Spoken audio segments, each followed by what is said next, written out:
আমাদের দেশনেত্রী, তিনবারের প্রধানমন্ত্রী এবং গণতন্ত্রের মা জীবন মরণ সংকটক্ষণে হাসপাতালে ভর্তি আছেন। তার জন্য আমরা দেশবাসী সবাই দলমত নির্বিশেষে তার জন্য দোয়া করব। আল্লাহ যেন তাকে রোগমুক্ত দান করেন এবং সুস্থতা দান করেন। বাংলাদেশ জাতীয়তাবাদী দলের চেয়ারপারসন বেগম খালেদা জিয়া, গণতন্ত্রের প্রবক্তা, আপোষের নেত্রী, যে নেত্রী এই জনগণের জন্য নিজের জীবন উৎসর্গ করে গণতন্ত্রের জন্য লড়াই করে গিয়েছেন, সে আমাদের গণতন্ত্রের মা বেগম খালেদা জিয়া খুব অসুস্থ, সে হাসপাতালে ভর্তি আছেন।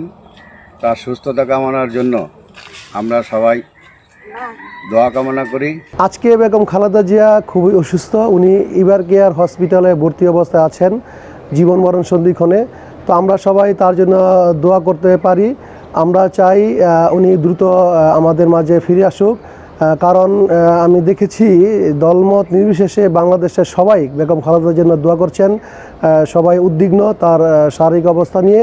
আপনারা অবগত আছেন, ফ্যাসিস্ট সরকার, শেখ হাসিনার অবৈধ সরকার আমার নেত্রীকে মিথ্যা মামলায় অ্যারেস্ট করে তাকে খাবারের সাথে বিভিন্ন ধরনের ওষুধ প্রয়োগ করে মেরে ফেলার চেষ্টা করে। সেখান থেকে আমার নেত্রী এখন অসুস্থ হয়ে হাসপাতালে রয়েছেন। বিগত ফ্যাসিস্ট সরকারের আমলে তাকে অন্যায়ভাবে কারাবদ্ধ করা রাখা হয়েছে এবং কারাগারের ভিতরে তাকে স্লো পয়জন দিয়ে তাকে অসুস্থ করা হয়েছে। কিন্তু তারপরও তিনি দমেন নাই। তিনি গণতন্ত্রের জন্য, এই দেশের মানুষের মুক্তির জন্য, জনগণের ভোটের জন্য তিনি সংগ্রাম চালিয়ে গিয়েছেন। আমরা দেখেছি জামাত, বিএনপি, আওয়ামী লীগ, বিভিন্ন সংগঠন তাকে দলমত নির্বিশেষে তার জন্য দোয়া করছেন। এর চেয়ে পাওয়া, এর চেয়ে সম্মান আর কি হতে পারে? জননেত্রী বেগম খালেদা জিয়া, উনি একজন ছিলেন আপোষহীন নেত্রী। উনি কারোর সাথে কোনো আপোষ করেন নাই। বাংলাদেশে একটি মাত্র নেত্রী যাকে সবাই আপোষহীন নেত্রী বলে। বাংলাদেশের স্বার্থে, গণতন্ত্রের স্বার্থে সে কখনো আপোষ করে নাই। বেগম খালেদা জিয়ার জীবন একটা বর্ণিল জীবন।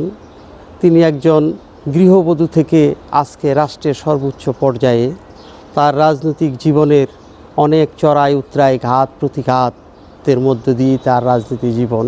তিনি একজন আদর্শ নেত্রী এবং দেশনেত্রী পদ পেয়েছেন এবং জনগণ তাকে এই পদে অধিষ্ঠিত করেছে তার কর্মের জন্য, তার সততার জন্য, তার আদর্শের জন্য। তিনি সর্বসময় দেশের জন্য, দেশের মানুষের জন্য, দেশের কল্যাণের জন্য, গণতন্ত্রের জন্য এবং দেশের মানুষ যেন ভালো থাকে, দেশ যেন সুন্দর এবং সুষ্ঠুভাবে পরিচালিত হয়, সেই জন্য তিনি আজীবন অক্লান্ত পরিশ্রম করেছেন। শত প্রতিকূলতা, অন্যায়, অত্যাচার, নির্যাতন সহ্য করেও তিনি এই দেশে থেকেছেন। দেশ থেকে তিনি অন্য কোথাও যান নাই। তার একটাই কথা ছিল যে এই দেশ আমার, এই দেশেই যখন জন্ম নিয়েছি, এই দেশেই আমার মৃত্যু হবে। যে কোনো পরিস্থিতি আসুক না কেন, আমি এই দেশ ত্যাগ করব না। করণীয় হচ্ছে তার জন্য সর্বোত্তক দোয়া কামনা করা। বাংলাদেশ জাতীয়তাবাদী দলের চেয়ারপারসন, বাংলাদেশের সাবেক তিনবারের প্রধানমন্ত্রী বেগম খালেদা জিয়া অসুস্থ অবস্থায় একটি প্রাইভেট হাসপাতালে ভর্তি আছেন। তার অসুস্থতার কারণে সকলের কাছে আমরা দোয়া চাই, আল্লাহ যেন তাকে দ্রুত সুস্থ করেন এবং সকলের মাঝে ফিরিয়ে দেন। আমাদের মাঝে পুনরায় ফিরে এসে এই বাংলাদেশের হাল ধরতে পারে, এই জরাজীর্ণ বাংলাদেশকে নতুন করে আবার প্রতিষ্ঠিত করে জনগণের মুখে হাসি ফুটাতে পারে। তো আমরা তার জন্য দোয়া করি সে যাতে দ্রুত সুস্থ হয়ে ওঠে এবং আমাদের মাঝে ফিরে এসে দেশের জন্য, গণতন্ত্রের জন্য সে কাজ করে।